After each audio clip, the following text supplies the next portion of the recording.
Bueno, pues buenas tardes tengan todos ustedes. Es un placer para mí abrir este primer webinar.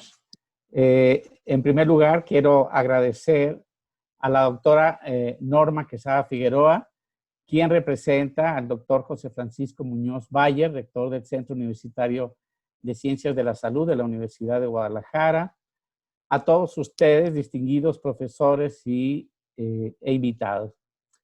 Me gustaría comentarles, en primer lugar, que durante el primer semestre de 1995, el rector del Centro Universitario de Ciencias de la Salud, el CUCS, el doctor Raúl Vargas López, manifestó su interés particular por promover el estudio de la nutrición en la Universidad de Guadalajara. A través del Departamento de Reproducción Humana, comisionó al doctor Eusebio Angulo Castellanos, jefe del departamento, y al doctor Edgar M. Vázquez Garibay la elaboración de un proyecto de creación del Instituto de Nutrición Humana. Afortunadamente, el 5 de agosto de ese año, 1995, fue aprobada la creación del Instituto de Nutrición Humana por el H. Consejo General Universitario, ampliando las metas y proyectos de la Unidad de Estudios de Nutrición Infantil. Esta unidad había sido consolidada desde 1991 por el doctor Enrique Romero Velarde y su servidor en el nuevo Hospital Civil de Guadalajara y había recibido recursos y personal adscrito otorgados con la aprobación del entonces rector general de la Universidad de Guadalajara, el licenciado Raúl Padilla López. Ese mismo año, 1995, se integró una comisión para la planeación de un anteproyecto y posteriormente un proyecto para la realización del programa académico de la licenciatura en nutrición en el CUCS, con la coordinación de los doctores Eusebio Angulo Castellanos, jefe del Departamento de Reproducción Humana, y el doctor Edgar M. Vázquez Garibay, director del instituto. Así se conformó una comisión integrada por destacados profesores universitarios y nutriólogas y nutriólogos. Esta comisión trabajó en forma ininterrumpida durante 18 años y finalmente fue presentado el proyecto del programa de la licenciatura en nutrición en noviembre de 1996 y aprobada el 21 de abril de 1997. La licenciatura en nutrición abrió sus puertas inicialmente a 30 alumnos o alumnas en septiembre de 1997, siendo su primera coordinadora y planificadora la doctora Claudia Madeleine Unot Alexander. En el primer semestre de 1998, iniciamos la elaboración de un programa de académico de maestría en nutrición humana con orientación materno-infantil. Después de varios meses, este programa fue aprobado y dictaminado el 1 de agosto de 1998. En el año 2008, nuestro programa fue aceptado en el Programa Nacional de Posgrado de Calidad con nivel consolidado que mantiene hasta la fecha. En el año 2009, la sexta generación recibió la primera beca de CONACYT. A la fecha han egresado 129 alumnos. 12 alumnos se encuentran ahora en la 11ª generación, cursando actualmente el programa. En el año 2000, con el propósito de apoyar las actividades de docencia e investigación, tanto de la licenciatura en nutrición humana como de la maestría en nutrición humana, el Instituto de Nutrición Humana, con el apoyo de las autoridades del CUCS, creó el Laboratorio de Ciencias de los Alimentos. Los integrantes del Instituto de Nutrición Humana han desarrollado múltiples actividades de docencia en nutrición, elaboración de proyectos de investigación, actividades clínicas, participación en congresos nacionales e internacionales, generación de productos como artículos originales de revisión, de divulgación, libros, capítulos en libros, etc. Además, se han diversificado sus actividades en vinculación con la participación en radio, televisión, redes sociales, etc. En la actualidad, el Instituto de Nutrición Humana está integrado por los siguientes profesores: doctora Claudia Madeleine Unot Alexander, doctor Alfredo La Rosa Aro, maestra en nutrición Adriana Peña Rivera, doctor Enrique Romero Velarde, maestra en nutrición humana Laura Robles Robles, doctora Katia Stein y el doctor Edgar Manuel Vázquez Garibay, su servidor. En este periodo de 25 años, a partir de la creación del Instituto de Nutrición Humana, se han sentado las bases para el crecimiento y desarrollo de las ciencias de la nutrición en todas sus vertientes en la Universidad de Guadalajara y otras universidades del estado de Jalisco.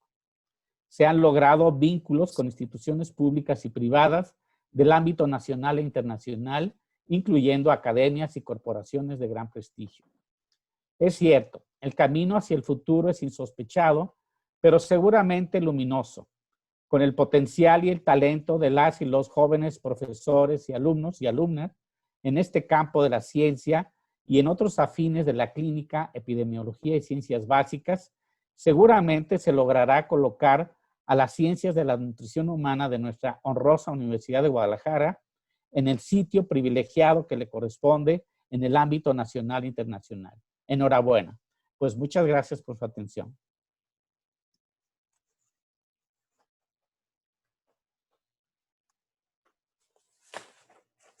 Muy bien.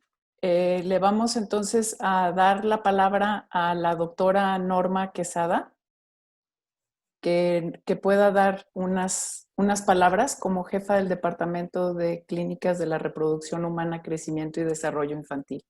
Muchas gracias, doctora Claudia Junot, muchas gracias, doctor Edgar Vázquez Garibay y equipo del Instituto de Nutrición Humana.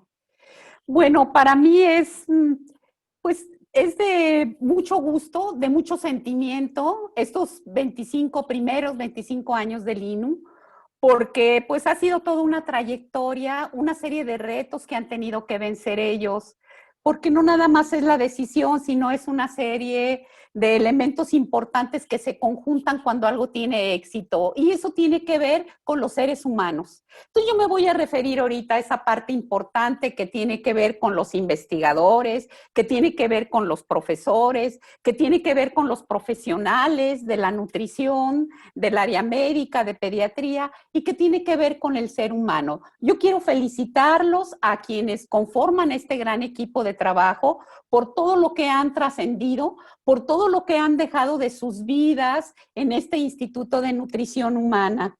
Felicitar, aparte de al equipo que lo conforma, felicitar a todos los alumnos que han formado parte de las generaciones en cuyo seno del Instituto de Nutrición Humana han surgido de la maestría de nutrición materno-infantil. Eso es importantísimo, y felicitar también y reconocer que la labor de este gran equipo, no nada más para la formación de recursos, sino el impacto que ha tenido precisamente en los seres humanos, en esas mujeres madres y en esos niños, el impacto que ha tenido las investigaciones y el trabajo que han desarrollado en el Instituto de Nutrición Humana, y cómo ha impactado en decisiones importantes en la vida cotidiana de nuestro estado y del occidente de la República. Entonces, bueno, pues yo los felicito. Qué bueno que un instituto que se ha dedicado a trabajar e investigar celebre estos 25 años también con trabajo académico a través de estos webinars. Felicidades, y deseo pues que nos vaya muy bien, y que ojalá que impacte también en ese público que está pues ahorita pendiente y que nos va a seguir durante todas estas, uno cada semana durante este mes de octubre. Felicidades a todos ustedes y enhorabuena.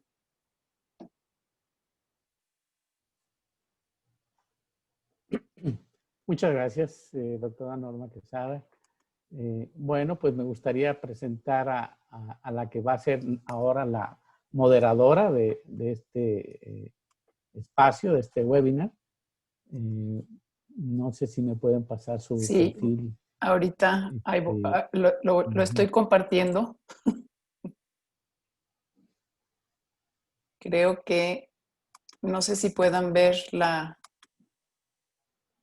Sí, bueno, ya. Aquí, como ustedes ven, la doctora Claudia Junot Alexander es licenciada en nutrición por el Reino Unido, con maestría en nutrición humana, orientación materno-infantil en el CURS de la Universidad de Guadalajara. Realizó su doctorado en comportamiento alimentario en la University College London. Es cofundadora y primera coordinadora de la licenciatura de nutrición del CURS de la Universidad de Guadalajara. nutrióloga certificada por el Colegio Mexicano de Nutriólogos, coordinadora de extensión del Instituto de Nutrición Humana y profesora del Centro Universitario de Ciencias de la Salud y candidata al Sistema Nacional de Investigadores. Y sobre todo, pues es una persona extraordinariamente activa a quien le tenemos mucho afecto y mucho respeto por todo el trabajo que ha realizado hasta la fecha. Entonces, pues, sin más, le dejamos la palabra a la doctora Claudia Onoda Alexander para que modere su webinar. Muchísimas gracias, doctor Vázquez. Y bueno, más que nada quisiera también, quisiera agradecerle al doctor Vázquez muchos años de amistad, de cariño y sobre todo muchos años de aprendizaje, muchos años de haber podido convivir, trabajar y en estos últimos años, desde que regresé del doctorado, haber podido trabajar juntos. Ha sido un honor y un placer para mí poder compartir este espacio, pertenecer ahorita al instituto y sobre todo poder trabajar en esta parte de divulgación de todo lo que es el trabajo que el instituto ha hecho durante los últimos 25 años. Enhorabuena, felicidades y en verdad un gran cariño y muchísimo respeto y, por esta celebración. Y también quiero agradecer a la doctora Norma Quesada por estar aquí con nosotros y por esta presentación tan bonita. Le voy a pedir a la doctora Otilia Perichar que pueda compartir ya que pueda compartir, por favor, ya la pantalla y entonces empezaríamos ya con este webinar que son los retos de la nutrición en la mujer, como primer webinar de aniversario del 25 aniversario del Instituto de Nutrición Humana. Bueno, para mí realmente es un honor tener a estas tres mujeres maravillosas que van a estar compartiendo con nosotros el día de hoy. En este momento les presento a la doctora Otilia Perichar Pereira, quien es licenciada en Nutrición y Ciencias de los Alimentos de la Ibero y que tiene una maestría en Nutrición y Promoción de la Salud por Simmons College. Tiene un doctorado en Ciencias de la Salud de la UNAM y es investigadora en Ciencias Médicas del Instituto Nacional de Perinatología en el INPER. Es coordinadora y profesora de maestría en Nutrición Clínica en el Instituto Nacional de Salud Pública e INPER y es profesora de pregrado tanto en el TEC de Ciudad de México y en la Ibero de Ciudad de México. Es miembro del Sistema Nacional de Investigadores Nivel 2 y ayer le dieron su reconocimiento como miembro de la Academia Nacional de Medicina, así es que estamos muy felices, Oti, de tenerte aquí. Y bueno, es nutrióloga registrada por la Academia de Nutrición y Dietética. Y el día de hoy nos va a hablar, por favor muévele tantito para ver el título exacto de tu presentación, que nos va a hablar de la nutrición de la mujer y el impacto en la salud intergeneracional. Oti, es un placer que estés aquí con nosotros. Bienvenida. Muchísimas gracias. Un placer para mí estar aquí en este aniversario del Instituto de Nutrición Humana. Muchas felicidades a todos ustedes. Muchas gracias por la invitación al doctor Vázquez Garibay, a ti, Claudia Unot, y a todo el equipo del CUCS. Yo muy feliz de hablar de esto tan interesante que es cómo la nutrición de la mujer en ciertas etapas de la vida puede tener un impacto en modificar el riesgo metabólico, cardiovascular, de diabetes, etcétera, en las siguientes generaciones. Las etapas principalmente son la edad reproductiva de la mujer, el embarazo, que es la nutrición in útero de la siguiente generación, digamos, y la etapa postnatal temprana. Habría que hablar primero del estado nutricio de las mujeres en nuestro país y tenemos casi un 77% de sobrepeso y obesidad en las mujeres y un 40% de obesidad, con un casi 90% de exceso de grasa abdominal, lo cual pues hace ver cómo hay unas alteraciones metabólicas importantes con alta prevalencia. También las mujeres tienen mayor prevalencia de diabetes mellitus y mayor prevalencia de hipertensión. Tenemos del otro lado también, todavía, estos son datos de 2012, no contamos con datos nacionales posteriores, pero todavía en el 2012 el 18% de mujeres embarazadas tenían anemia, lo cual aumenta riesgos de bajo peso al nacer, de parto pretérmino, entre otras cosas. Ahora, el estado de vitamina D, también es importante hablar de esto porque se sabe que es una deficiencia altamente prevalente y luego poco tratada o poco detectada. Y en mujeres en edad reproductiva, datos de Ensanud 2012 muestran que 37% de mujeres en edad un poquito reproductiva y adultas, 37% con deficiencia de vitamina D.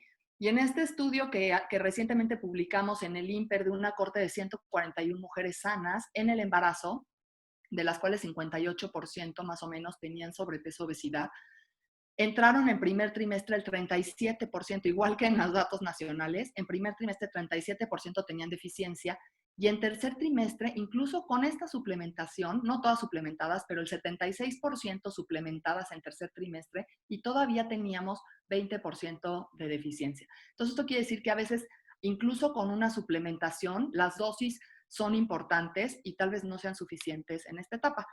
Y bueno, aparte de la parte ya de resultado bioquímico o de masa corporal, tenemos también lo que es la dieta, ¿no? Sabemos que casi la tercera parte de la dieta de los mexicanos está conformada por alimentos ultraprocesados y tiene alto aporte de azúcar, grasa, sodio. Tenemos un consumo muy elevado de azúcares añadidos. Y tener estas prevalencias de obesidad, diabetes y esta dieta alta en ultraprocesados, pues hace que haya estados de inflamación crónica de bajo grado. Y esto es importante por cuestiones que vamos a ver más adelante. Y entonces tenemos este ambiente poco saludable, tenemos este estado metabólico alterado, y así es como las mujeres están entrando al embarazo, con un mayor riesgo también de desarrollar preeclampsia y diabetes mellitus gestacional, que son dos problemas muy prevalentes y que han aumentado en los últimos años, con también alteraciones en crecimiento intrauterino, que van a afectar todos estos factores, el tamaño al nacer. Y el tamaño al nacer puede ser bajo peso al nacer, o puede ser macrosomía, o pequeño para la edad gestacional, grande para la edad gestacional. Y esto, tanto el tamaño como algunos de estos factores metabólicos, se ha visto que aumentan el riesgo de enfermedades en la vida adulta de este bebé expuesto a este tipo de alteraciones. Y esto se sabe y se ha documentado muy bien en la época de la guerra, en donde se daba raciones en 1944 de menos de 1000 calorías, con 400, 800 calorías incluso en un periodo, y aunque a embarazadas y a lactantes se trataba de darles un poco más, se agotaron las porciones, y entonces estas mujeres con sus bebés fueron, digamos, estos bebés estuvieron expuestos a restricción severa. Y esta hambruna de Holanda entonces muestra en varios estudios, ya en adultos, que es cuando estos bebés eran adultos, pues mayores riesgo de enfermedad metabólica y cardiovascular, más concentraciones de glucosa, de lípidos aterogénicos, de obesidad central, de hipertensión, 2 veces más riesgo de enfermedad coronaria, más cáncer de mama, más factores de riesgo de enfermedad renal, algunos aspectos también de salud mental. Y lo que fue muy interesante es que incluso ese bebé, cuando tuvo hijos, es decir, en la segunda generación, también se encontró mayor adiposidad, sin haber modificado el ambiente pues posterior, ¿no? De la vida adulta. Y entonces tenemos dos conceptos en esta programación metabólica nutricional. Una es la teratogénesis mediada por nutrimentos y la teratogénesis mediada por sustratos.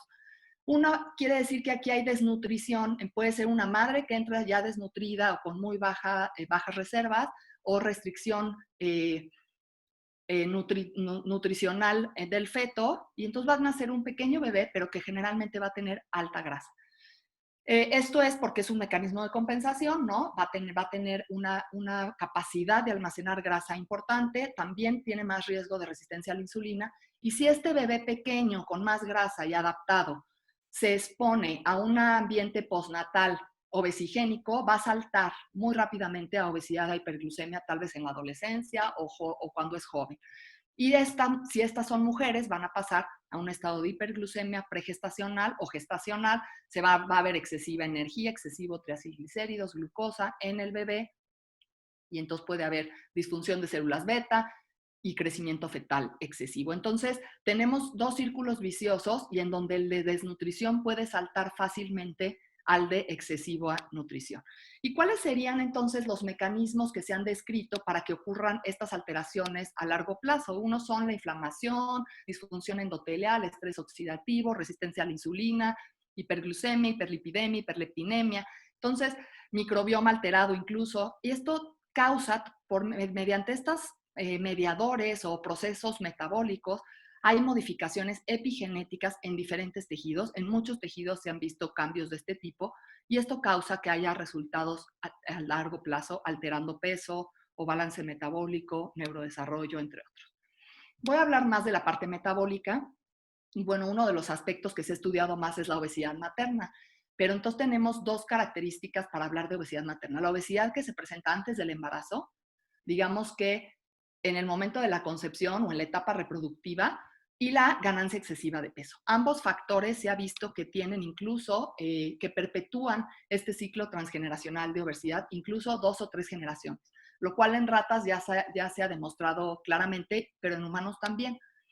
Este es un estudio muy interesante de 162,000, o sea, es muy, muy grande, binomios madre-hijos, de 37 cohortes, y entonces lo que vieron era el nivel de, el riesgo de obesidad de los niños a los 2 y 5 años, 5 a 10 años o 10 a 18 años, de acuerdo al nivel de IMC pregestacional o ganancia de peso de su madre cuando ellos estaban in útero.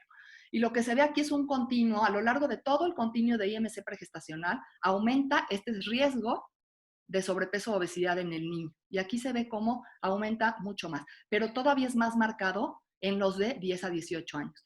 Lo mismo si lo vemos en diferencia de Z-score de IMC, se ve también esa misma línea en todo el continuo de IMC. Ganancia de peso también se ve para el diagnóstico de sobrepeso o obesidad o la diferencia en Z-score, pero es menos drástico que el IMC. Y si lo vemos en razón de momios o probabilidad a desarrollar sobrepeso y obesidad en la niñez en estas etapas, tenemos que hay una razón de momios de 4.47, más riesgo de sobrepeso o obesidad en esta etapa de 10 a 18 años, si es que hay obesidad materna antes del embarazo, quiere decir.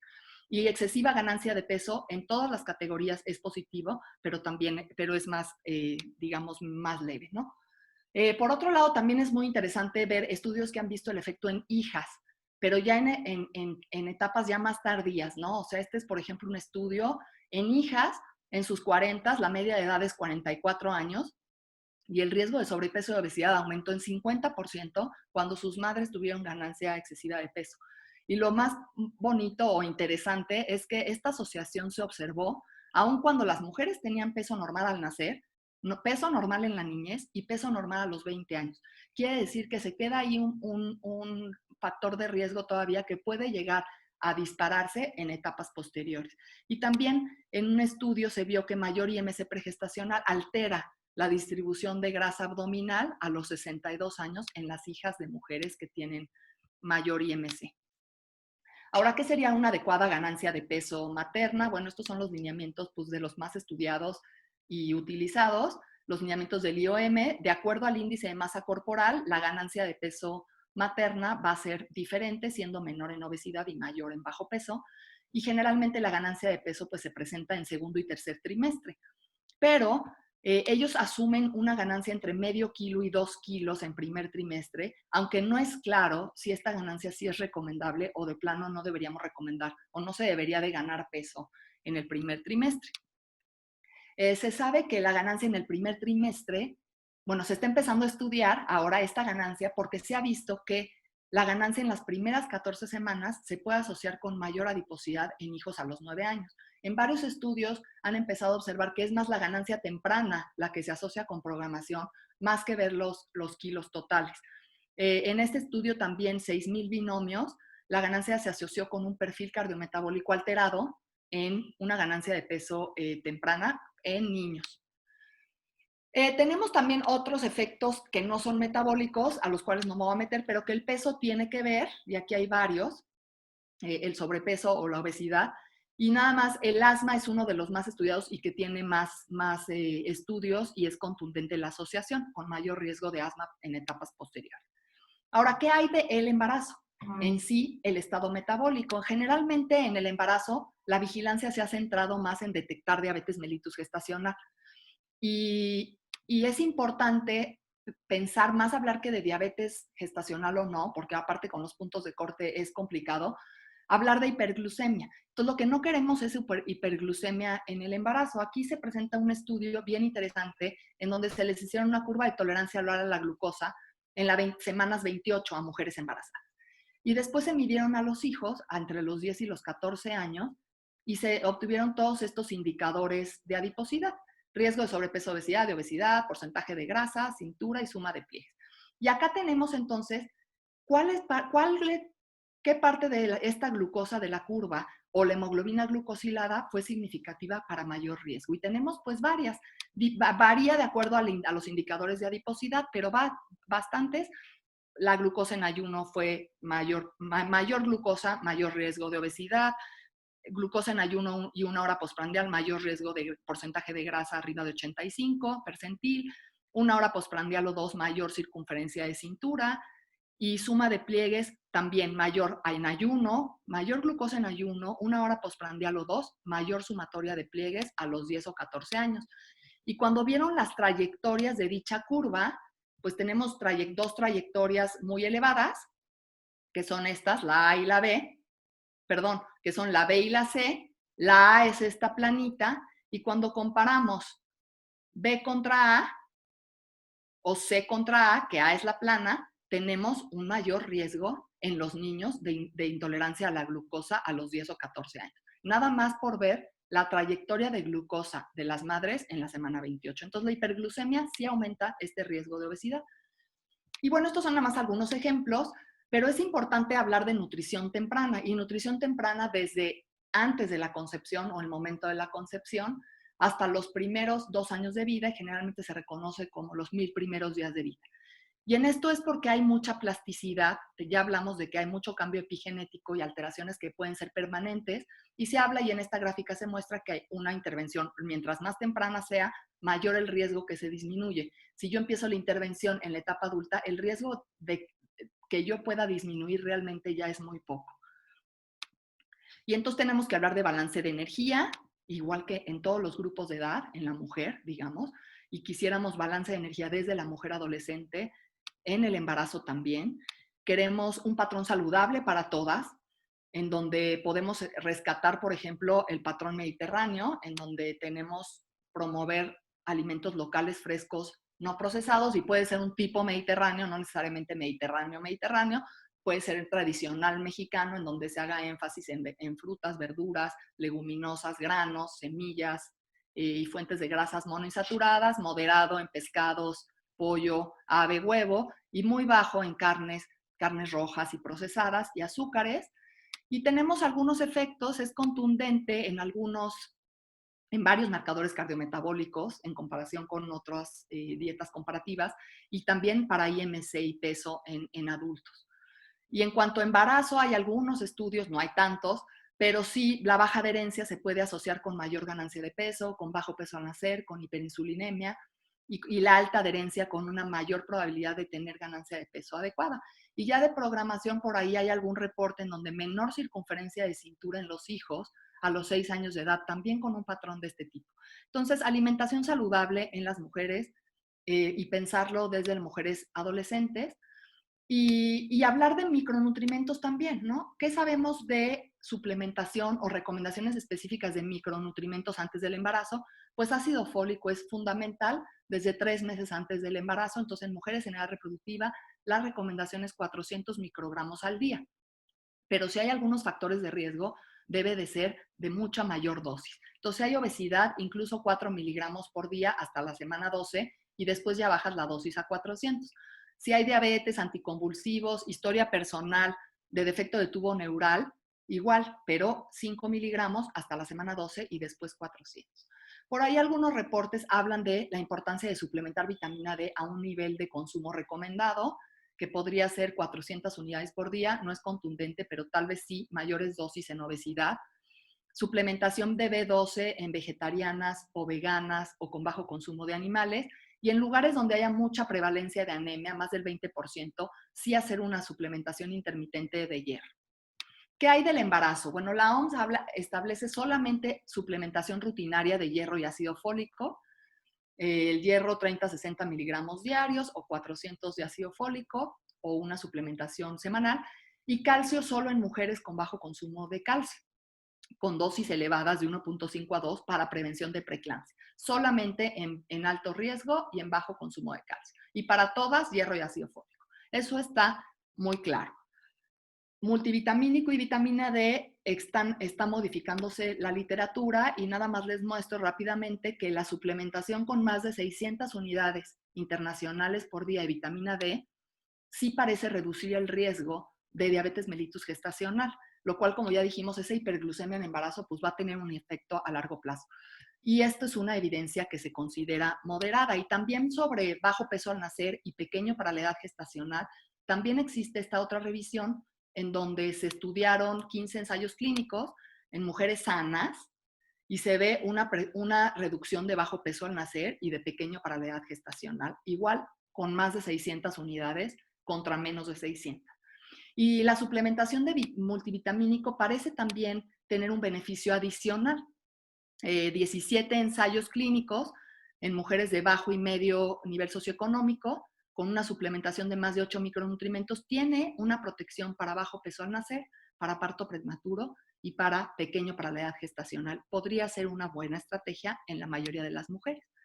En la etapa postnatal, ¿qué tenemos que decir? Pues lactancia materna exclusiva los primeros 6 meses de vida, al menos, y tal vez mantenerla hasta los 2 años. ¿Y qué sabemos de programación? Pues hay este estudio, metaanálisis, muy importante de 105 estudios, en donde se ve claramente una disminución del riesgo de sobrepeso y obesidad en etapas posteriores, y en los subanálisis se mantiene en todos los subgrupos. Estoy muy oscura, voy a prender la luz.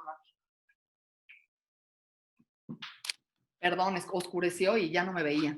Y para diabetes tipo 2 también hay una protección de la lactancia materna contra el riesgo de obesidad. En la etapa postnatal también es importante la alimentación complementaria. Estamos hablando de estos primeros 2 años de vida como parte de esta plasticidad. Entonces, esta es la posición de Spigan y de acuerdo a revisiones de estudios. Y lo que sí se sabe es que para esta parte de obesidad y cardiometabólico, inicio de sólidos entre 4 a 6 meses, que el aporte de proteínas no sea muy alto, entonces menos del 15% porque se ha asociado con mayor obesidad, y sí no recomiendan añadir ni azúcares ni sal en esta etapa, y prohibir jugos, refrescos y bebidas azucaradas en estos primeros 2 años de vida es muy importante. La reflexión final entonces sería, queremos un estado nutricio y metabólico óptimo en las mujeres desde antes de embarazarse y durante el embarazo. O sea, necesitamos evitar sobrepeso, obesidad o controlarlo, lograr un estado metabólico adecuado, aunque haya diabetes, lograr un control metabólico, evitar exacerbar inflamación, lograr ganancia de peso materna adecuada, evitar deficiencias de micronutrientes antes y durante el embarazo y lograr una adecuada alimentación y suplementación. Queremos un crecimiento fetal adecuado, previniendo macrosomía, pequeño para la edad gestacional y grande para la edad gestacional. Y queremos también prácticas postnatales adecuadas, con lactancia materna exclusiva al menos por 6 meses y continuar hasta 2 años, y una alimentación complementaria óptima. Muchas gracias por su atención.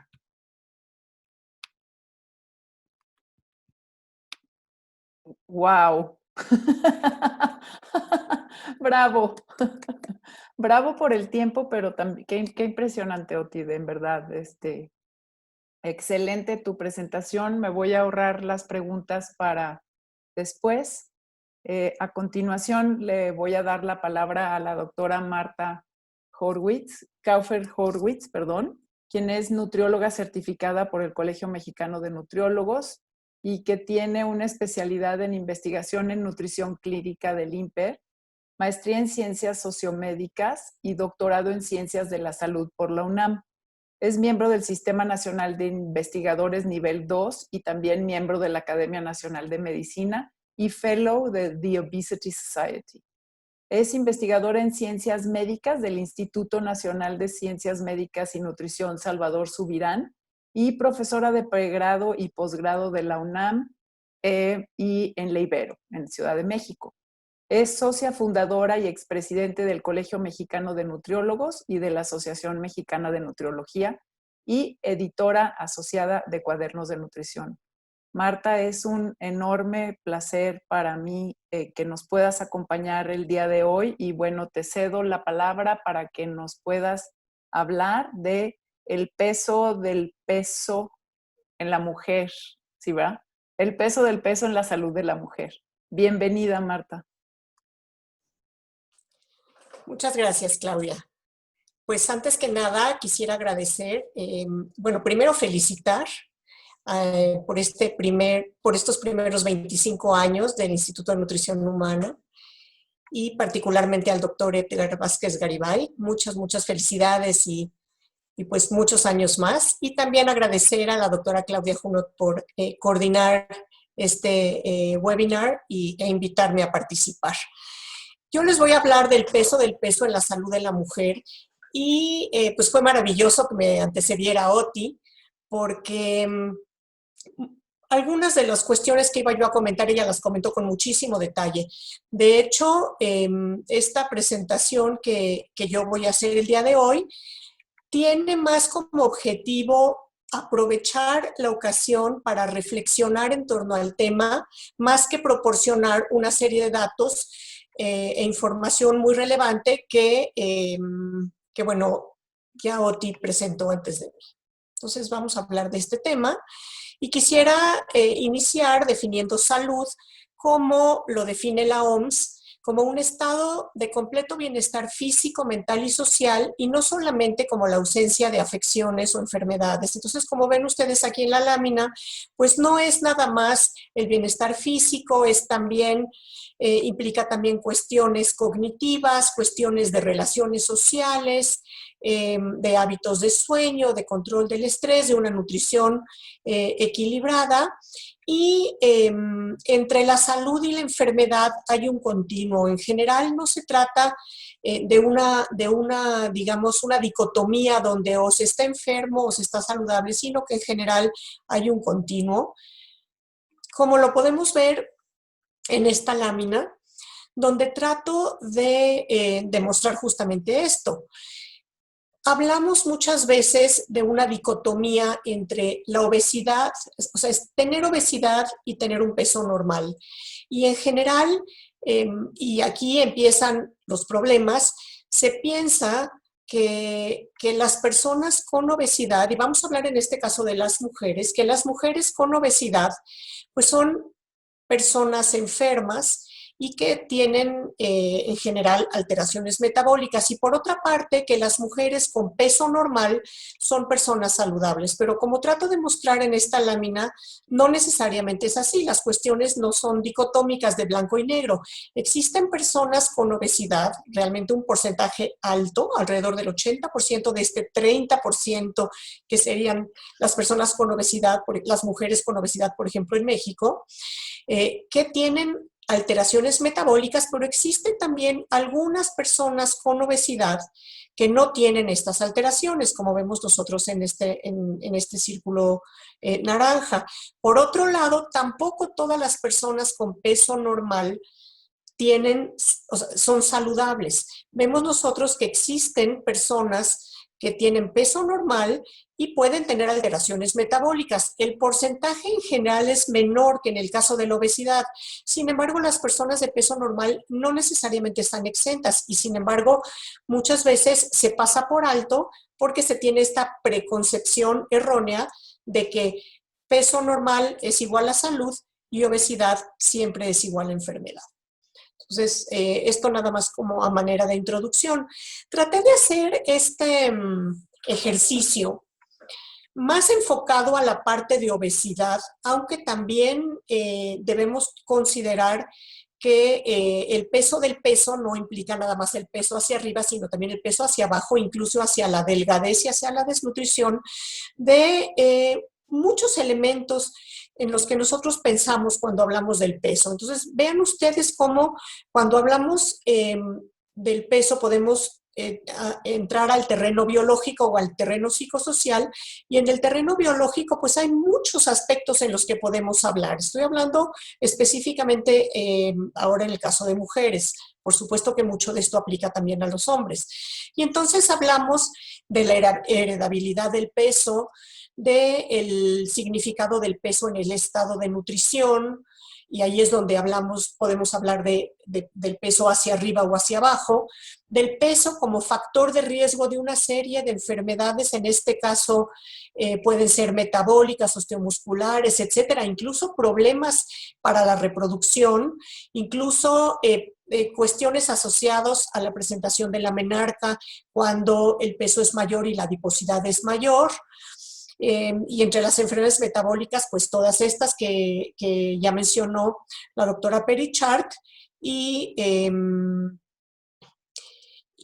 bueno, dentro de las enfermedades cardiovasculares también una serie de ellas, ¿no?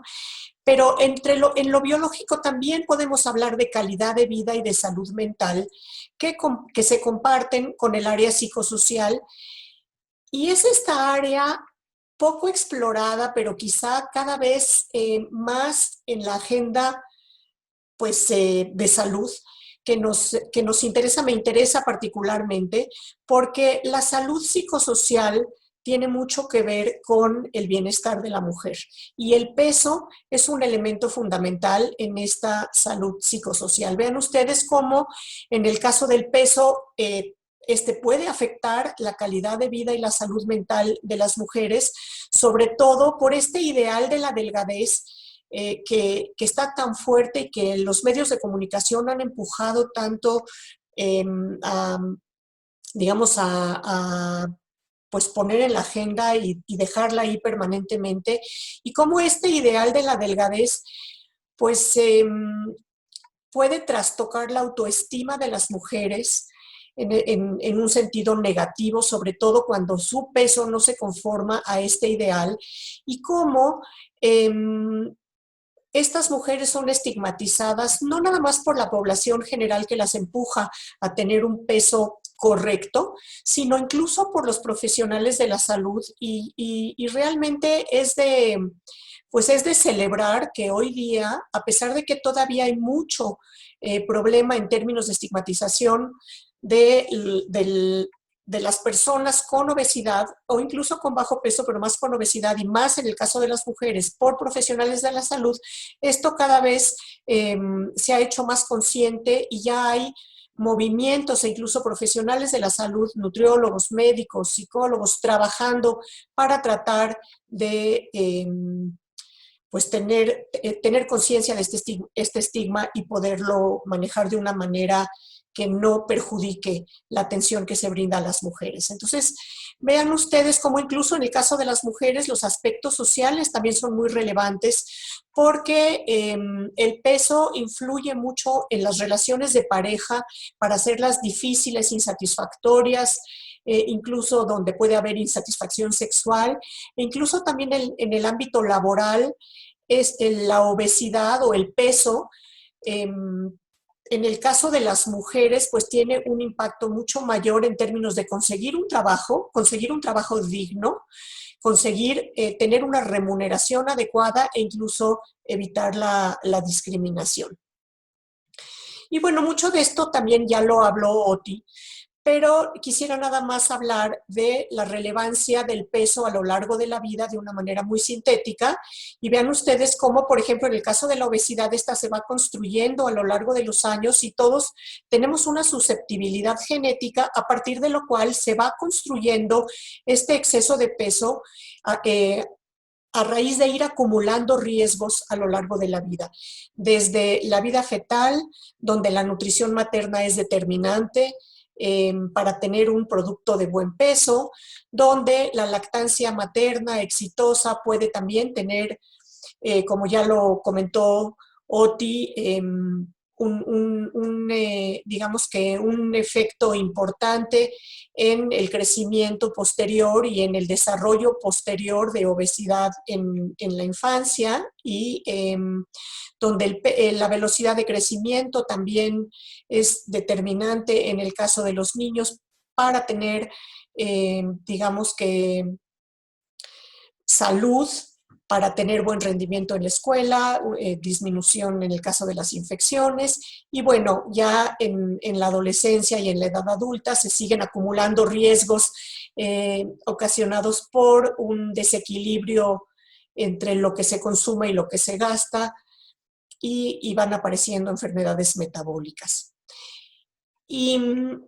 Y bueno, esto no se da nada más en el caso de la obesidad, se da también para la desnutrición, que son círculos muy viciosos que se perpetúan, y vean ustedes cómo incluso en el caso de la desnutrición, de la desnutrición o de la baja ganancia de peso en el embarazo, cómo finalmente, a pesar de dar lugar a un niño o a un feto que pudiera estar malnutrido, al final de cuentas el camino nos lleva a las enfermedades metabólicas. Y lo mismo sucede en el caso de las mujeres con obesidad, que se convierten en madres con obesidad, tienen un bebé grande, que sigue más grande que sus pares, digamos. Esta niña grande va a tener una menarca precoz, más peso que sus pares, una mujer con obesidad, y el círculo se perpetúa. Y lo que es interesante es que esta es una propuesta de Elsie Widdowson que se publicó en el American Journal of Clinical Nutrition desde 1955, y desde entonces hasta la fecha parece que no hemos podido resolver esta situación. Entonces vean ustedes, nuevamente aquí hago un resumen que no me voy a detener, de cuál es el peso del peso a lo largo del ciclo de la vida, que tiene que ver con incluso la posibilidad de concebir en una mujer que tiene obesidad, por ejemplo. De hecho, por ejemplo, en la clínica de obesidad, la mayoría de las mujeres que se someten a cirugía bariátrica es porque tienen deseos de concebir y su peso excesivo no se los ha permitido. Pero vean ustedes cómo esto va a tener efecto en el embarazo, tanto el peso pregestacional como la ganancia de peso durante el embarazo, la retención de peso después del parto, que puede repercutir en la salud de la mujer. El peso tiene también relevancia en términos de tener o no una lactancia exitosa y de la posibilidad de que la madre cuide a su bebé. Y de esta manera se va perpetuando el círculo, y en cada una de las etapas de la vida el peso va a tener un efecto importante en la salud de la mujer. Y de hecho, Oti nuevamente presentó esta información similar, pero vean ustedes cómo el peso al inicio del embarazo es muy relevante en términos de cuál va a ser, digamos, la recomendación de la ganancia de peso. Ella lo mostró en términos de las recomendaciones del Instituto de Medicina. Yo lo muestro aquí en términos de carriles de ganancia de peso, y vean cómo a medida que el índice de masa corporal al inicio del embarazo es mayor, pues la ganancia es más aplanada. Y es importante tener una ganancia de peso adecuada para evitar riesgos tanto por una ganancia deficiente como por una ganancia excesiva, que puede traer riesgos y complicaciones tanto para la madre como para el recién nacido. Entonces, de aquí se desprende, quisiera yo volver, digamos que a lo que comentaba en la diapositiva inicial, donde las personas con obesidad o las personas con peso normal tienen la posibilidad de ser sanas o enfermas.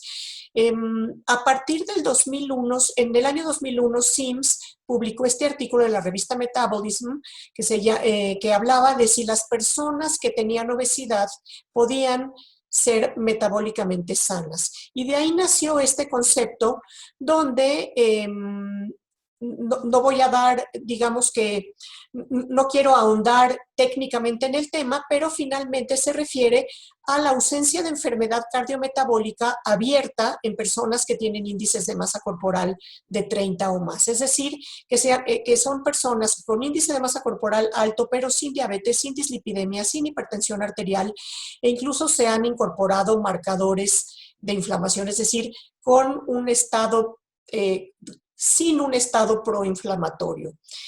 Y lo muestro aquí en este esquema, donde puede haber mujeres con obesidad o con peso normal que son metabólicamente sanas o metabólicamente enfermas, y lo mismo en el caso de las personas delgadas, metabólicamente obesa o metabólicamente con obesidad o metabólicamente enferma y metabólicamente sana. Y vean ustedes, por ejemplo, en el caso de las mujeres con obesidad, comparten un índice de masa corporal y una reserva de masa grasa altas. Sin embargo, son distintas estas dos mujeres en términos de la magnitud de su reserva de grasa visceral, la sensibilidad a la insulina, el colesterol HDL y triglicéridos. Las mujeres con obesidad pero metabólicamente sana tienen una mayor sensibilidad a la insulina y tienen mayores concentraciones de HDL y menores de triglicéridos, y a la vez tienen menos grasa visceral y otro tipo de marcadores, tienen menores marcadores de inflamación. Aquí es una sobresimplificación. Sin embargo, vean ustedes cómo incluso las mujeres con peso normal pueden tener un exceso de grasa visceral, baja sensibilidad a la insulina, una acumulación de grasa intrahepática alta y concentraciones de triglicéridos altos, y se asemejan más a las mujeres con obesidad que a sus contrapartes sanas. Y además, por supuesto, como se ve aquí abajo en la lámina, tienen un perfil genético distinto. Entonces, la pregunta es si esta salud metabólica en las personas, por ejemplo, con obesidad o incluso sin obesidad, es perdurable a lo largo del tiempo. Porque hay toda esta, digamos, todo este discurso de que una mujer, si tiene obesidad pero no tiene alteraciones metabólicas, pues no tiene necesidad de bajar de peso o no tiene por qué entrarle al estrés de buscar un cuidado para bajar de peso, dado que no tiene comorbilidades metabólicas. Sin embargo, les presento aquí nada más esta lámina. Hay muchos estudios, cada vez más, donde se da un seguimiento a las personas con obesidad, pero que son metabólicamente sanas, y los primeros estudios eran con seguimientos a 5 años, después a 10, a 15, ahora ya hay seguimientos hasta 30 años, donde se ve que incluso personas con obesidad metabólicamente sanas, cuando se comparan con mujeres con peso normal que también son metabólicamente sanas, es decir, vean ustedes aquí, la única diferencia es el índice de masa corporal, pero ninguna de las dos tiene alteraciones metabólicas. Vean ustedes cómo al seguirlas por un tiempo suficiente, que puede ser 10, 15, 20, en este caso fueron 30 años, a lo largo de 30 años, el 49% de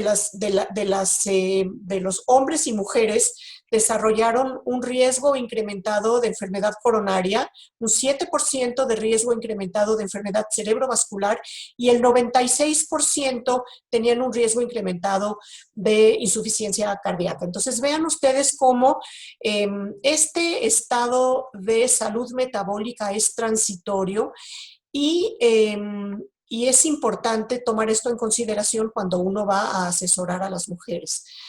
De ahí que ha surgido digamos, pues esta otra corriente, o digamos que esta publicación y muchas otras que siguieron, que habla de si realmente existe esta obesidad sana o si es tiempo de dejar ir el concepto.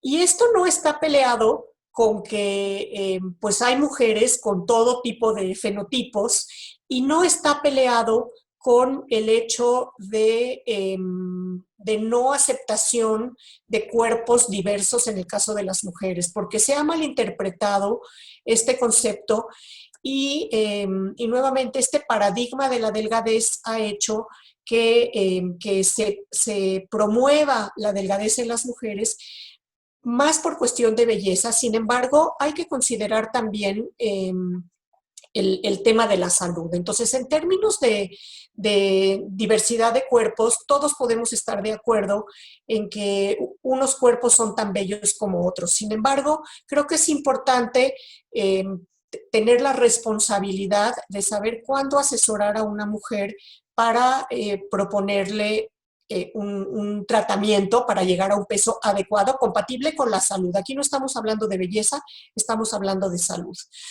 Sin embargo, esta cuestión del estigma del peso pues ha entorpecido el hecho de que las mujeres busquen atención e incluso ha, digamos que, magnificado o promovido este tipo de corrientes que hablan de que el peso no es importante y cuando cuando vemos a una persona con un peso determinado no podemos saber si la persona tiene salud o no. Y hasta cierto punto esto es cierto, como ya lo vimos al inicio de la presentación, que hay personas con obesidad que pueden estar saludables o pueden ser saludables. Sin embargo,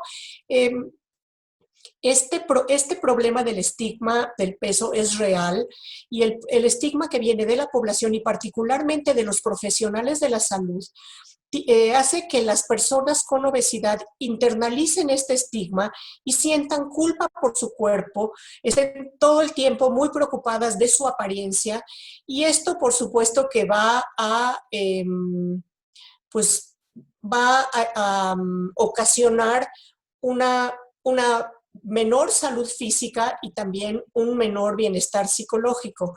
Y es un hecho y está documentado que las mujeres que tienen internalizado este estigma del peso difícilmente buscan atención a la salud o la buscan tardíamente.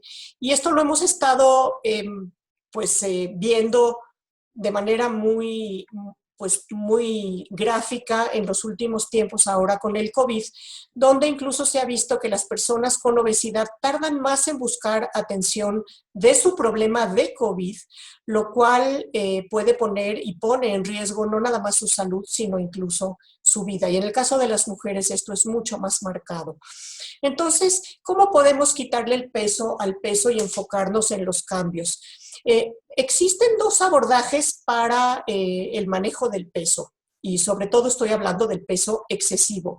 Uno de ellos que digamos que es el hegemónico o el más tradicional es esta actitud del profesional de la salud o este abordaje donde si se ve a una persona con obesidad, pues inmediatamente se piensa requiere manejo. Y este manejo muchas veces es centrado en el peso. Y bueno, ¿cuáles son el abordaje tradicional? Pues es el abordaje que se centra en lo conductual, es decir, dieta más ejercicio. Cuando se requiere, se utiliza como coadyuvante el manejo farmacológico y en los casos extremos se propone la cirugía bariátrica. Entonces, este es el manejo tradicional de la obesidad en este momento.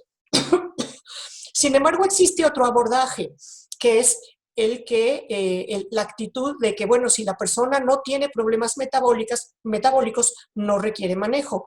Incluso existe esta corriente que habla que aunque la persona tenga problemas metabólicos, no necesariamente se resuelven resolviendo el problema de peso, cosa que es muy discutible y hay literatura de sobra que nos habla o que apunta a lo contrario. Entonces, este abordaje B que habla de no requerir manejo y que está más centrado en la salud de la persona que en el peso que ésta pueda lograr con un tratamiento.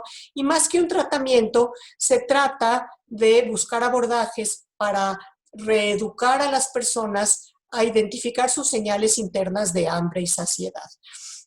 Estos dos abordajes no deberían de estar peleados y en realidad un profesional de la nutrición, un profesional de la salud comprometido con el tratamiento tendría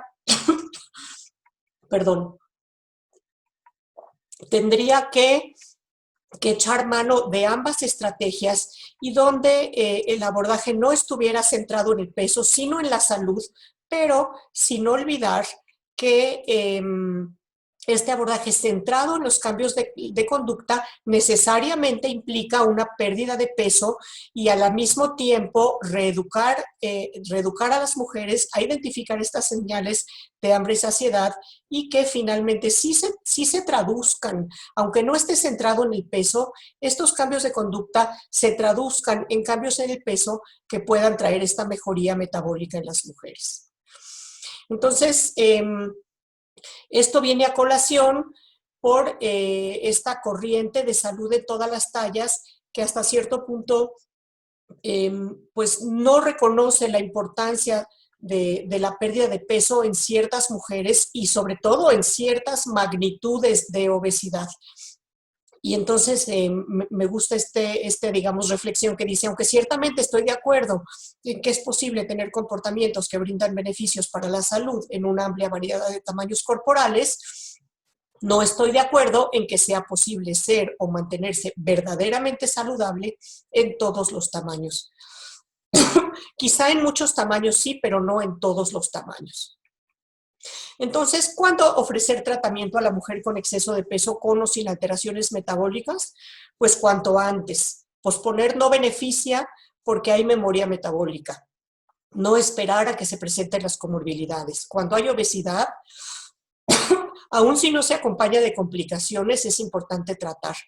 Cuando se tiene un alto riesgo cardiometabólico de acuerdo con la topografía del tejido adiposo, también. Y por supuesto, siempre individualizando y tratando con empatía y con respeto. Y teniendo cuidado con las aseveraciones generales de que se puede tener salud a cualquier tamaño. Hay una disculpa. Nada más quisiera terminar con esto. El peso no siempre, o sea, hemos estigmatizado el peso de una manera tal que es difícil a veces ver lo bonito que tiene este concepto.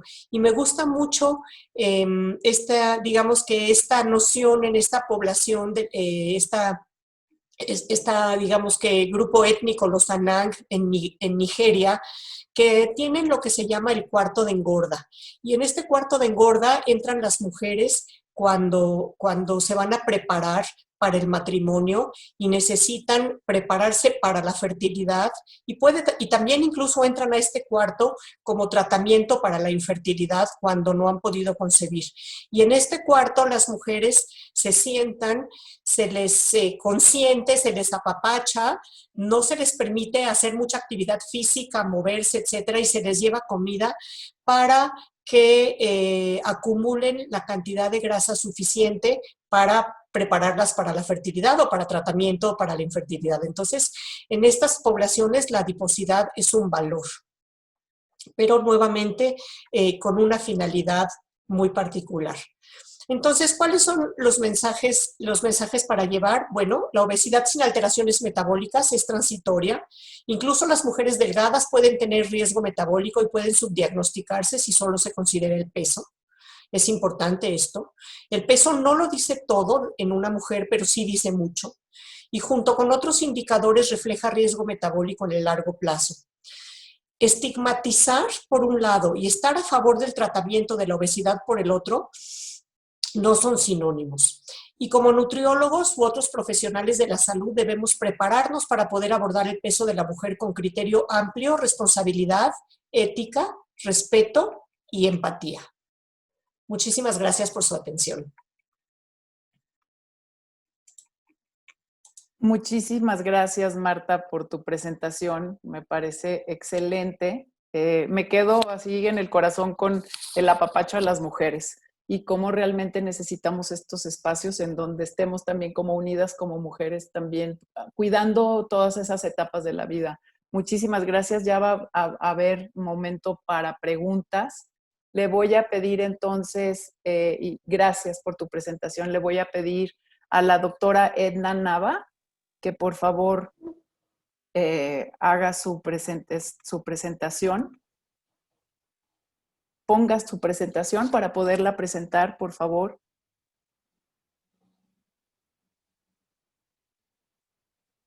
Ya está. Excelente, gracias. Bueno, les presento a la doctora Edna Nava González. No creo que haya muchas personas que no la conozcan por aquí, pero me da muchísimo gusto presentarla. Ella es licenciada en nutrición y tiene maestría también en salud pública de la Facultad de Salud Pública y Nutrición de la Universidad Autónoma de Nuevo León. Tiene un doctorado en Ciencias de Enfermería de la Facultad de Enfermería también de la Universidad Autónoma de Nuevo León. Y ha hecho estancias de investigación en el Texas Biomedical Research Institute y residencia de doctorado en la TBRI y University of Texas Health Science Center de San Antonio, Texas. Es nutrióloga certificada por el Colegio Mexicano de Nutriólogos y expresidente del colegio del 2017 al 2019. Actualmente es subdirectora general también de la Facultad de Salud Pública y Nutrición de la Universidad Autónoma de Nuevo León. Es profesor titular A de pregrado y posgrado y es líder del Cuerpo Académico de Nutrición y Alimentación en el Ciclo de la Vida. Es investigadora nacional nivel 1 del SNI y consultora independiente. Edna, me da muchísimo gusto que estés aquí con nosotros. ¿Me puedes poner tu primera diapositiva? La doctora Edna Nava nos va a hablar sobre los cambios en el balance energético de la mujer. Los dejo en muy buenas manos. Sí, muchas gracias. Es un gusto para mí participar en esta celebración del 25 aniversario del Instituto de Nutrición Humana. Muchas gracias, doctora Claudia Unod, por la invitación. Muchas gracias, doctor Edgar Vázquez Garibay también y a todo el equipo del CUCS para estar ahorita celebrando este aniversario. Como bien lo comenta la doctora Claudia, yo les voy a hablar de estos cambios en el balance energético de la mujer. Y así como ya lo habían mencionado anteriormente, está la radiografía de la mujer mexicana, donde el 75.6% de esta prevalencia es sobrepeso y obesidad en las mujeres. El 87% presenta obesidad abdominal, lo cual también es un punto muy importante que ya se ha estado mencionando en las anteriores charlas, y el 15% es físicamente inactiva, lo cual también es muy importante con el tema que vamos a tratar el día de hoy. Y es esta definición del balance energético para poder entrar al tema, ya que la mayoría de los modelos matemáticos, cuando nos hablan de esta regulación de la energía humana, hacen el supuesto de que nuestro cambio de peso está determinado únicamente por un desequilibrio entre lo que comemos, o sea, entre la energía alimentaria y la energía gastada por el cuerpo para mantener nuestra vida y realizar trabajo físico. Hay una representación esquemática, como la podemos ver aquí, de este concepto del balance energético, en el que se asumen cambios en el peso corporal como resultado de este desequilibrio entre la ingesta de energía y el gasto energético. Pero realmente es mucho más complejo que solamente verlo como este tipo de ecuación. Y aquí es donde vamos a empezar a hablar del tejido adiposo. ¿Por qué es tan importante? Porque el tejido adiposo tiene mucha forma de trabajo en el sentido de su tasa metabólica de una persona, en también función hormonal, en el metabolismo de nutrientes, también en nuestro control central del apetito y la saciedad, en los depósitos de grasa, ya sea en la forma androide o ginecoide, si vemos aquí los comparativos, y sabemos que tenemos tejido adiposo blanco, tejido adiposo pardo, que tiene una función muy importante en la termogénesis, y también pues este tejido adiposo rosa, que me gustaría mencionar, o adipocitos rosas, que a lo mejor muchos no los conocemos, pero es un tipo de célula específico de la mujer, y lo quise enfatizar aquí, el llamado adipocito rosa, porque surge durante el embarazo de nuestros depósitos subcutáneos. Y este adipocito rosa está involucrado en la producción y en la secreción de leche y se desempeña con este papel clave, aunque transitorio, en el metabolismo femenino durante las primeras etapas de la crianza. Por eso quise hacer también esta diferenciación. Ahora, como podemos ver en esta imagen, somos muy diferentes en muchos conceptos fisiológicos los hombres y las mujeres. Las mujeres, por ejemplo, tenemos más respuesta con respecto a la propia melanocortina, o sea, mayor expresión, por llamarlo así, por eso tenemos una menor ingesta de alimentos cuando está funcionando correctamente la sensibilidad de la leptina central.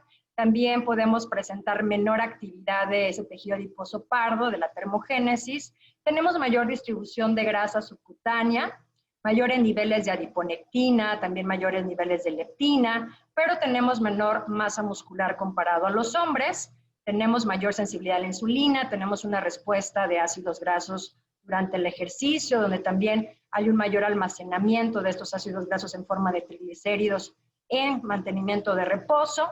Y si hablamos un poco de patología, pues estamos con mayor incidencia de tolerancia a la glucosa y también de obesidad, y en este caso de obesidad visceral, que pues ya se ha estado mencionando en las diferentes charlas. Entonces, si vemos estos principales dimorfismos sexuales en comparación corporal y homeostasis metabólica en humanos, vemos este rasgo metabólico predominante femenino, donde vemos la relación de andrógenos-estrógenos, que es indudablemente que tiene un impacto en la regulación del metabolismo, y se ha visto tanto en estudios humanos y animales, que se demuestra que los estrógenos nos protegen a las mujeres de diabetes tipo 2, al menos cuando estamos en la etapa reproductiva.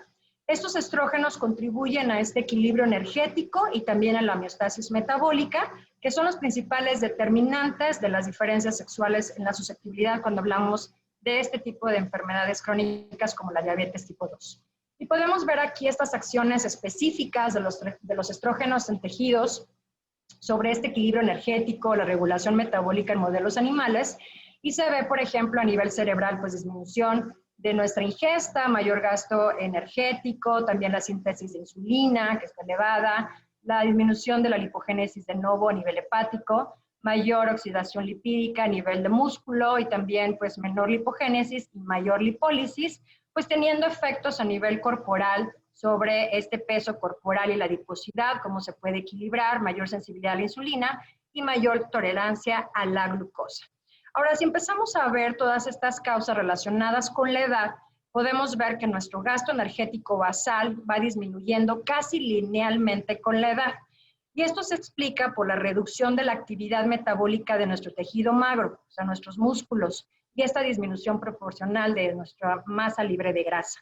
Entonces vamos viendo también una reducción progresiva de nuestra actividad física, por eso era importante mencionarles desde el inicio cómo somos tan inactivas las mujeres, y en consiguiente, al ser menos activas, tenemos un balance energético positivo, quiere decir que a lo mejor podemos mantener nuestra ingesta durante los años, pero aún así ganar peso.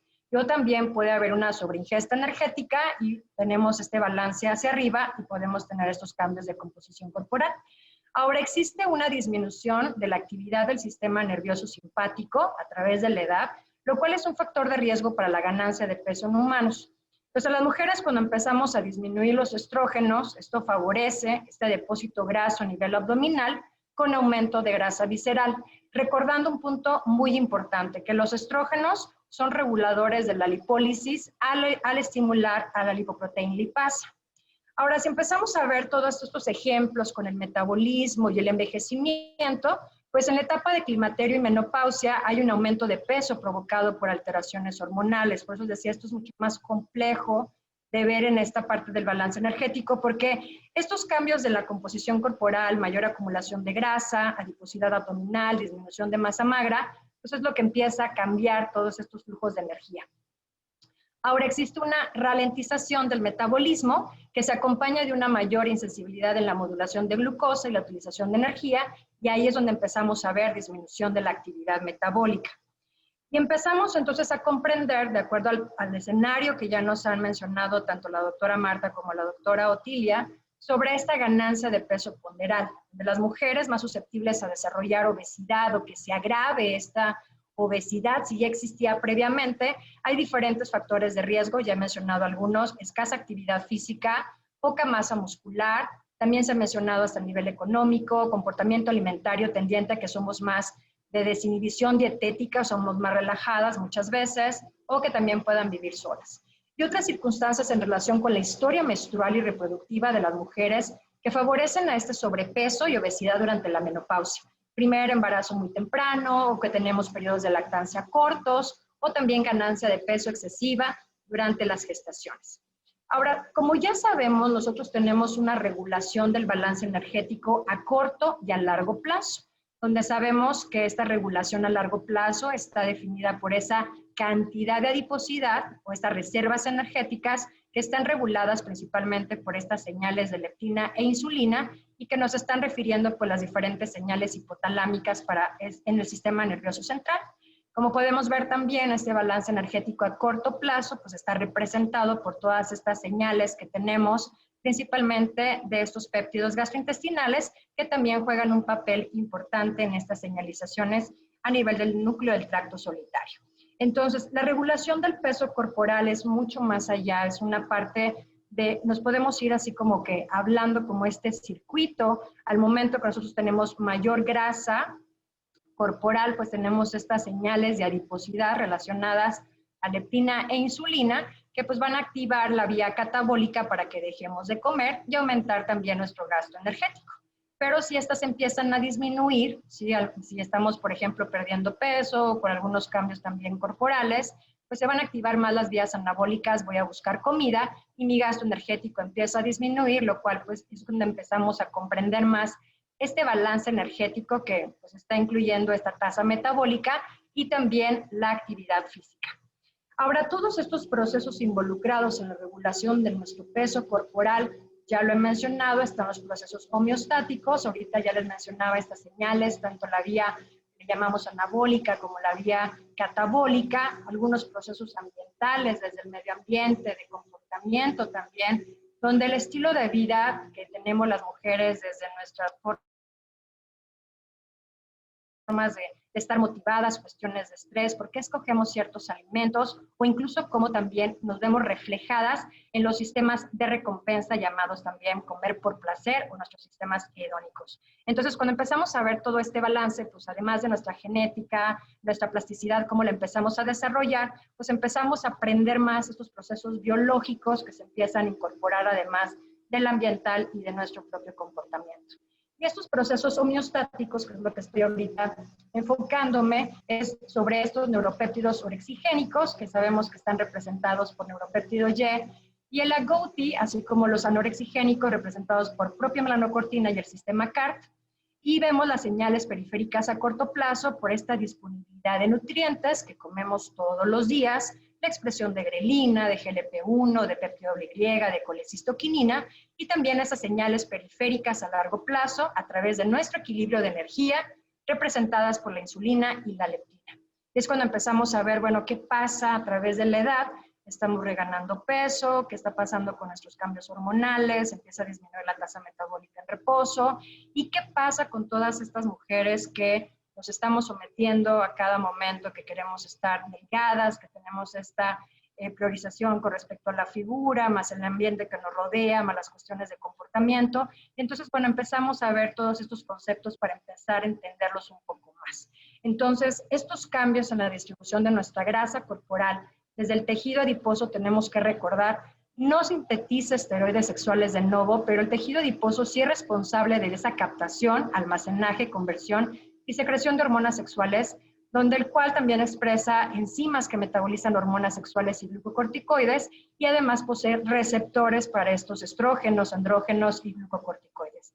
Entonces, estas hormonas ejercen esa fuerte influencia sobre el desarrollo de nuestro tejido adiposo regional, y para igual grado de adiposidad, las mujeres pues tenemos más niveles de leptina, como ya lo había mencionado, que los varones. Y los estrógenos intervienen en esta regulación de leptina, estimulando su secreción.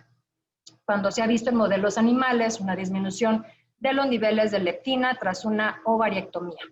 Entonces, ¿qué cambios tenemos en la regulación de apetito y las respuestas hormonales? Los estrógenos también parecen intervenir en esta regulación del apetito, ya que la sensación de saciedad estimulada por la colecistoquinina, que ha sido considerado el primer factor de saciedad, sí se ve aumentada por los estrógenos. Entonces, se ha demostrado que hay una correlación positiva entre colecistoquinina y niveles de estrógenos y un aumento de la concentración de colecistoquinina tras el tratamiento sustitutivo con los mismos. ¿Qué sucede? Pues empiezan a disminuir los estrógenos y también pues, se ve alterada este factor de saciedad. También se ha visto la expresión del neuropéptido Y, que se inhibe ante la presencia de estrógenos, y la actividad de grelina, pues, que es un péptido orexigénico también muy importante, de los más fuertes, se reduce por los estrógenos. ¿Qué sucede? Empezamos a disminuir los estrógenos y nos va a dar más apetito. Por eso se puede decir que los estrógenos están involucrados en esta regulación central del balance energético y actúan en el sistema nervioso central para reducir el apetito. Ahora, eso es lo que siempre vemos en la historia.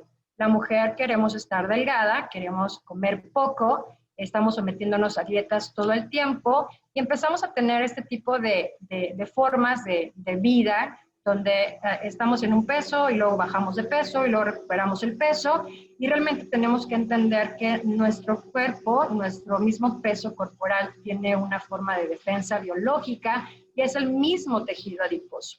Y bien se ha estado demostrando a través de diferentes estudios que a largo plazo, pues cualquier persona que se pueda someter a una pérdida de peso a través de un tratamiento con dieta hipocalórica y no ha tenido adherencia en la fase de mantenimiento, pues se puede llegar a una reganancia de peso hasta en un 80% de aquellos casos de éxito, si le dan un seguimiento aproximadamente por 5 años, de acuerdo a lo que ellos manejaban con una pérdida exitosa de peso.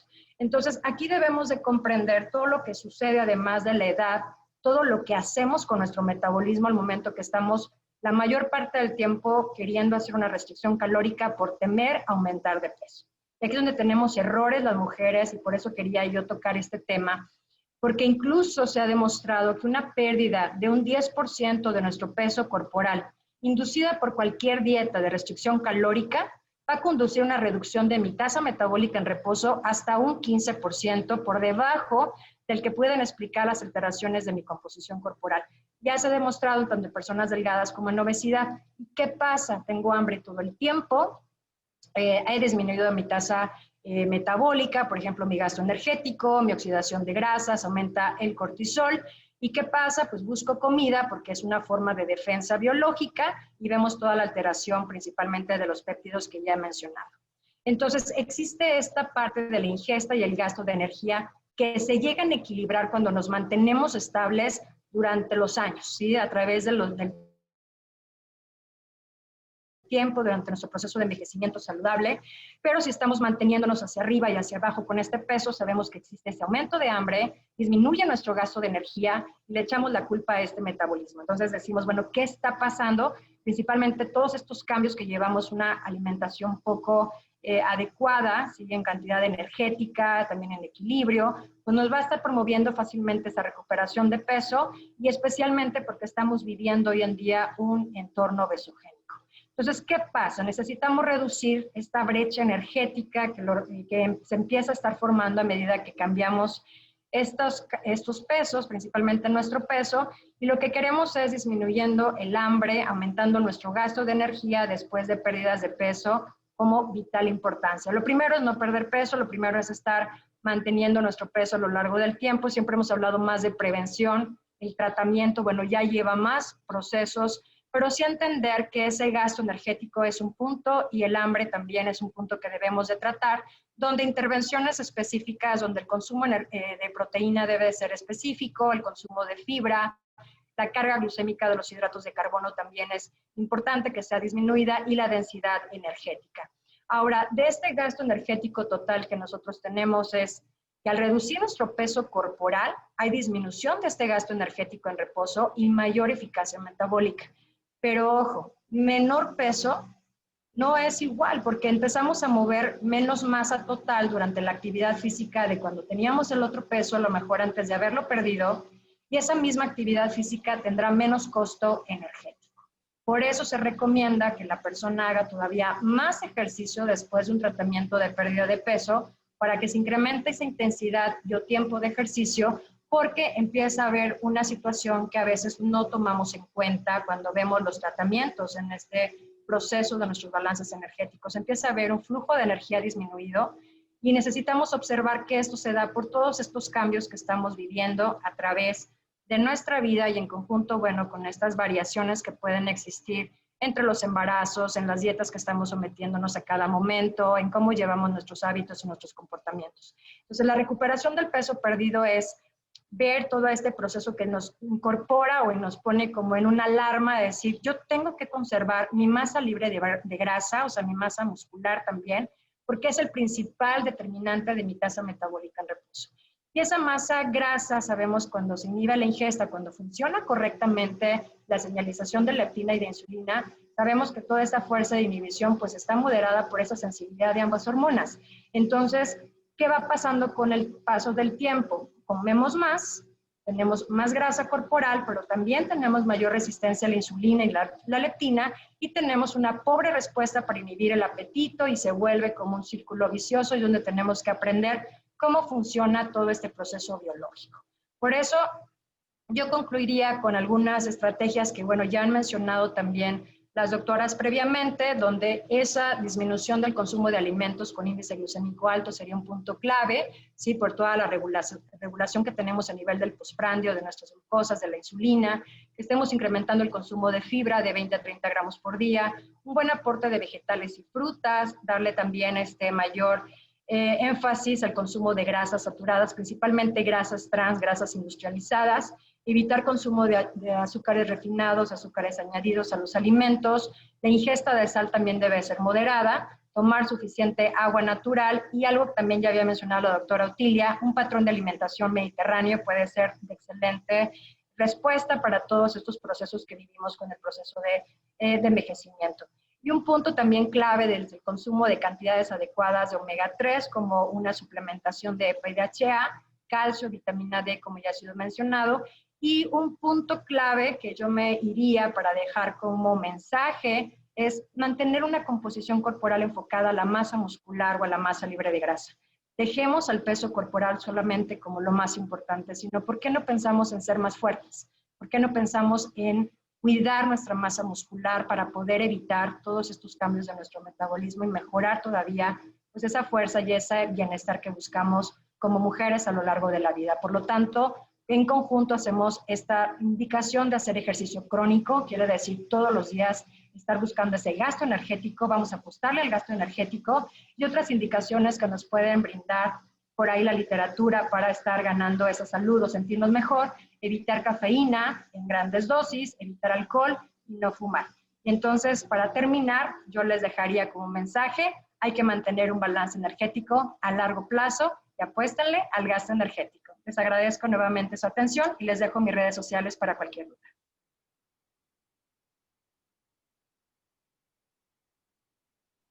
Edna, muchísimas gracias por tu excelente ponencia. Es realmente, bueno, voy a guardarme las preguntas para después.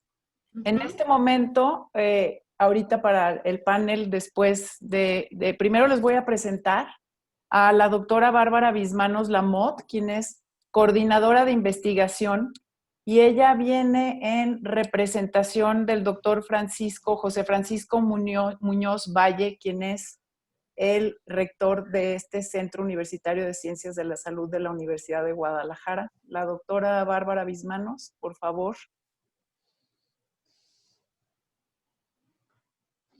No tienes prendido. Sí, ya me di cuenta. Gracias, Claudia.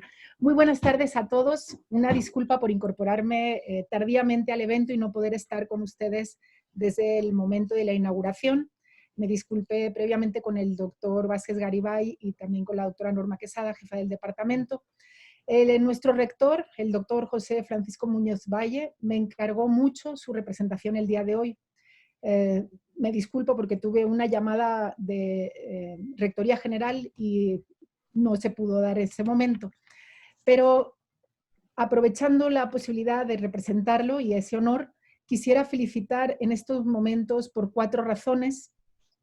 Uno, por la existencia de estos primeros 25 años, como dijo la doctora Marta Kaufer, me gustó mucho, de este gran Instituto de Nutrición Humana, creado a finales del siglo XX, con una gran visión a partir de un grupo de académicos que anticiparon y sabían que la nutrición era un tema prioritario y que lo iba a seguir siendo para México y a nivel global. Inicialmente sé que en la Universidad de Guadalajara, el Centro Universitario de Ciencias de la Salud, fue pionero en ver la parte necesaria e imprescindible de incorporar la nutrición en los aspectos de formación de los profesionales de la salud del occidente de México. Y sé que en su momento el doctor Vargas, la doctora Norma Quesada, el doctor Eusebio Angulo Castellanos, el doctor Francisco Valadez-Toscano, el doctor Francisco Hernández, muchos de ellos iniciaron con esa idea. Sé que en el 95 empieza el Instituto de Nutrición Humana, liderado por nuestro querido amigo el doctor Edgar Vázquez Garibay. Me queda muy claro la participación en ese gran equipo del doctor Enrique Romero Velarde, del doctor Alfredo La Rosa, también del doctor Kumasawa Ichikawa, que ya no está con nosotros. Sé que durante mucho tiempo también colaboró la doctora Alma Rosa del Ángel, la doctora Katia Stein, que desde el principio también estuvo incorporada como profesora, apoyando las labores del instituto. Y sé que ha sido un núcleo de personas con una gran formación y gran visión los que iniciaron esta aventura. Pero iniciar es una cosa, la otra cosa es continuar y generar todas las valiosas aportaciones que el instituto y todas y todos los investigadores liderados por un investigador incansable, reconocido internacionalmente y que ha aportado a la nutrición infantil muchísimo conocimiento nuevo, el doctor Vázquez Garibay. Ese instituto, centrado prioritariamente en la investigación, pero que también le ha abonado a la extensión y sin duda alguna también a la parte de docencia a través de la maestría en nutrición humana con orientación materno-infantil, que ha formado también una gran cantidad de profesionales, que actualmente están algunos en la Universidad de Guadalajara y otros en muchas otras dependencias e instancias del Estado y fuera del Estado. Esa es otra razón para felicitar al Instituto y esos 25 años. También felicitarlos por la organización de este gran evento, adecuado a la pandemia y que sin duda permite la participación de muchos asistentes de manera no presencial, sino a través pues, de las redes, como se está haciendo. Y lamentablemente, y estoy segura que el doctor Vázquez Garibay en este momento hubiera organizado un brindis que sería inolvidable y que todos recordaríamos, pero le digo, doctor, que nos lo debe, nada más es transitorio el que sea en estos momentos virtual.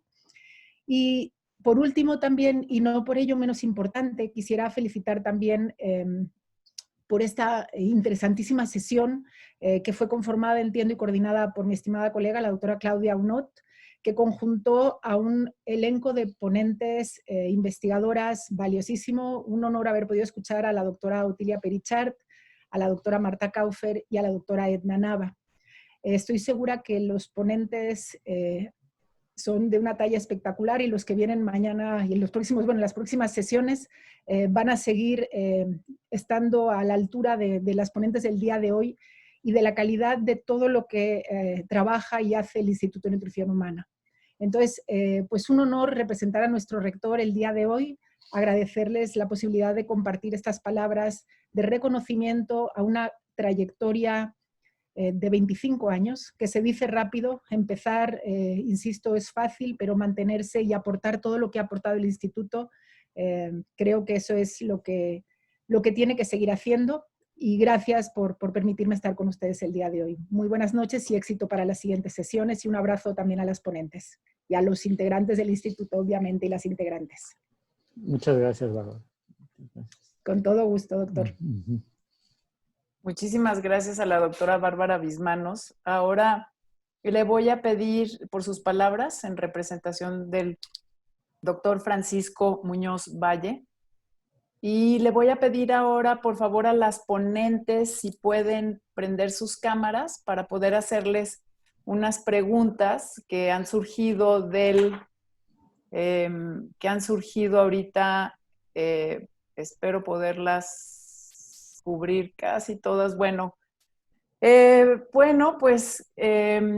solo decirles que hay muchísimas felicitaciones de parte del público. Todo el mundo está súper contento y feliz con los temas que se han abordado el día de hoy. Creo que han podido hacer entre las tres realmente englobar los temas de la nutrición en la mujer importantes, y también lo que me parece importante es que, o sea, como qué perspectiva nos da todo esto, ¿no? O sea, realmente el problema que tenemos enfrente es grande y pues tenemos mucho trabajo por hacer. Entonces voy a hacerles unas preguntas a cada una para ver si las pueden contestar. Voy a empezar con la doctora Otilia Perichart. Hay dos preguntas, pero si quieres te pregunto una y luego pasamos a la otra. Realmente se pregunta si se ha documentado esta condición en humanos de obesidad fetal, o sea, si es algo que está claramente documentado. Bueno, es realmente controversial porque hablaríamos de adiposidad o grasa fetal. Realmente sí se mide a veces para investigación, ¿no? Se ha medido, ahorita han hecho estudios de ciertos segmentos, grasa subcutánea, etcétera, o incluso ya con imagenología, pero no existe un diagnóstico o un punto de corte que uno pudiera decir eso es alta grasa o baja grasa en el feto, por las complicaciones también de asociarlo después con complicaciones, o sea, es complicado. Lo que sí existe con clasificación es más bien grande para la edad gestacional fetal, ¿no? Entonces es de acuerdo a varios parámetros de ultrasonido, diámetro biparietal, longitud de fémur, calculas peso estimado fetal y hay unas tablas con percentiles. También ahí pues hay controversia de qué tablas usar, y con esos percentiles se clasifica al feto como bajo, pequeño para la edad gestacional si tiene menor a 10 percentil, o grande para la edad gestacional. Y con eso se monitorea si hay un crecimiento excesivo fetal o un crecimiento bajo. Excelente, gracias. Voy a pasarme a hacerle una pregunta a la doctora Marta y luego regreso con la otra pregunta que teníamos. Marta, aquí hay una pregunta importante, o sea, como nutriólogos o como profesionales de la salud, en realidad, ¿cómo debemos de manejar este tema de el peso? O sea, tanto mujeres como hombres, quien sea, pues, sin caer en la estigmatización. O sea, ¿cómo le hacemos para poder movernos del lugar? Excelente pregunta, de mucha reflexión. Para poder dar una buena atención y digamos que despojarnos de ese estigma que muchas veces nosotros mismos podemos tener hacia los pacientes, hacia otras personas, primero hay que hacer una reflexión personal. Entonces, saber realmente si uno tiene ese estigma, todos lo tenemos porque crecimos en este entorno. Todos somos parte del mismo entorno. Entonces, lo que se requiere es un análisis personal, una reflexión personal, y no nada más decir así de manera muy superflua, yo no estigmatizo, yo respeto. No, no, no. Hay que hacer un trabajo interior para poder realmente conocer cuáles son nuestros sesgos de peso y poderlos trabajar para no exteriorizarlos, porque todos tenemos algún sesgo de peso. No sé si eso lo conteste. O sea, es un tema muy amplio. De hecho, sí, yo les recomiendo, hay mucha literatura hoy día, incluso las nuevas guías canadienses ahora pusieron en la mesa este tema. Hay muchas publicaciones de una autora, Rebecca Poole. Hay muchos autores que han hablado de esto y definitivamente el trabajo personal es con lo que se tiene que empezar. Y saber que tenemos que aprender, porque no nos lo enseñan en la carrera. Bueno, a mí ciertamente no, porque fue hace la época de la prehistoria, ya les conté hace rato. Pero no es algo que se enseñe en las licenciaturas, es algo que uno tiene que ir a buscar y prepararse. No es salir de la licenciatura y saber que uno ya puede manejar problemas de peso. Definitivamente uno tiene que tener educación formal y tiene uno además que tener la sensibilidad para informarse y para hacer este análisis personal. No sé si eso conteste. Sí, yo creo que es una excelente respuesta y me parece que sí, es un tema que realmente necesitamos como voltearnos a ver a nosotros mismos, ¿no? Excelente respuesta. Edna, aquí a la doctora Edna Nava, hay realmente muchas preguntas relacionadas a qué onda con esto del adipocito rosa. Creo que varias personas quedaron medio en shock. No sé si nos puedas compartir un poco más de información. Pues es que esto es algo que muchas veces estas diferenciaciones que vemos desde el tejido blanco, el tejido adiposo pardo y el bright y el beige, bueno, pues también se determinó en investigaciones de este adipocito rosa, que precisamente, como lo explicaba, está apoyando en estos procesos porque sabemos que para la producción de la leche, muchos efectos que tiene lo que explicaba Oti con el embarazo y el peso gestacional, ahí juega un papel el tejido adiposo clave, de donde hay una mayor reserva de tejido subcutáneo para las reservas energéticas necesarias en la lactancia, y aquí pues se ha determinado precisamente en esa primera etapa de crianza. De ahí sale toda la investigación con respecto en el tejido mamario y en ese tejido subcutáneo que va a hacer esa función precisamente en la parte de la primera etapa de la lactancia. Excelente, bueno, y les dejamos de tarea que se pongan a investigar. Sí, por eso les dije, eso los voy a poner así como algo que a veces no escuchamos, pero sería muy bueno que lo estuviéramos ya enfocando, porque por ahí vienen ya las investigaciones en estos procesos, porque veíamos tejido adiposo en general necesario, dentro de todo el peso que aumenta una mujer durante el embarazo, pero bueno, ahí es una diferenciación con esta producción de leche. Excelente. Oti, me voy a regresar contigo. Aquí te voy a juntar dos preguntas. Una sería como, ¿cuál es la suplementación de vitamina D en el embarazo? O sea, ¿debe de haber y cómo deberías de abordarla? O sea, dependiendo de qué tipo de vitamina D2, D3, o sea, ¿qué es lo que deberías de estar dando? Y quizás la puedas medio juntar con cómo abordarías a una embarazada que tenga RI y diabetes gestacional. Ok, bueno, la vitamina D es un tema muy controversial, nadie sabe cuánto suplementar y ahí se ve desde las diferentes recomendaciones a nivel mundial de consumo, o sea, la recomendación de ingestión diaria varía mucho. La OMS dice 200 unidades internacionales al día. En México, las recomendaciones de población mexicana son 200 unidades internacionales al día, que realmente en la literatura mundial parecen dosis muy bajas y tienen que cambiar seguramente. En Estados Unidos sí se tiene una ingestión recomendada de 600 unidades internacionales. Entonces, al no ponerte de acuerdo muy bien en la ingestión recomendada en embarazo, pues cuando uno ve deficiencia o sospechas de deficiencia con factores de riesgo como obesidad es factor de riesgo, estar en un lugar donde no va a haber exposición al sol o nula exposición al sol o bloqueador solar o tapado todo el tiempo o estación del año de invierno, otoño. Entonces, estos factores de riesgo pueden uno predecir que pueda haber estado deficiente y en estos estados deficientes la OMS establece no suplementación rutinaria, pero si hay deficiencia se tendrá que suplementar en las dosis de consumo. Ahora, yo les presenté un estudio que hicimos en perinatología y que acabamos de publicar, muy interesante porque la única dosis que pudo elevar significativamente las concentraciones a lo largo del embarazo fue más de 400 unidades internacionales y en mujeres sanas, sin complicaciones. Y todavía el 80% estaban suplementadas y todavía tenían o sea, 20% tenían deficiencia. Entonces, pareciera que mínimo 400. Les presenté también revisión de estudios con complicaciones como diabetes gestacional o bajo peso al nacer, en donde más de 600 unidades. Entonces, la postura en bajo riesgo, no estoy segura si tiene deficiencia, pues sería tal vez, de acuerdo a la evidencia, 600 unidades internacionales al día.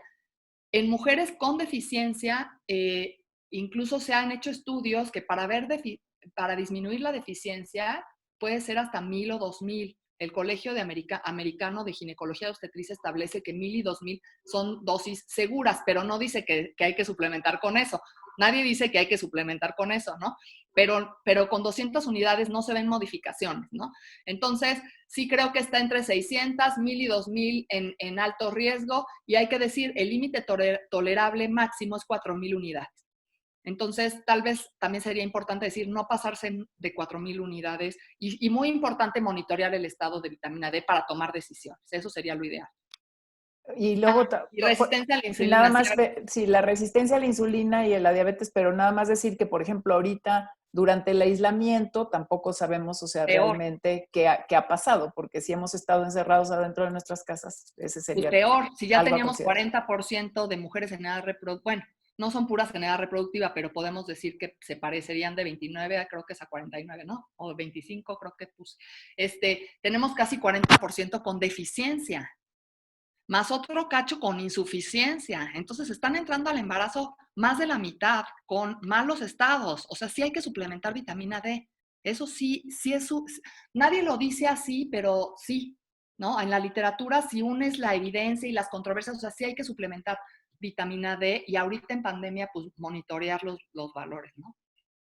Ahora, lo de ya me hice bolas de resistencia a la insulina y diabetes, ¿qué me preguntaron? Sí, no, pero espérame, que Marta nada más quería decir algo también, entonces nada más que se una la conversación y luego ahorita también ya volvemos a que contestes este tema del embarazo. No, nada más quería, quería complementar, y de hecho lo dijo Oti en su presentación, que los requerimientos probablemente son mayores en personas con obesidad.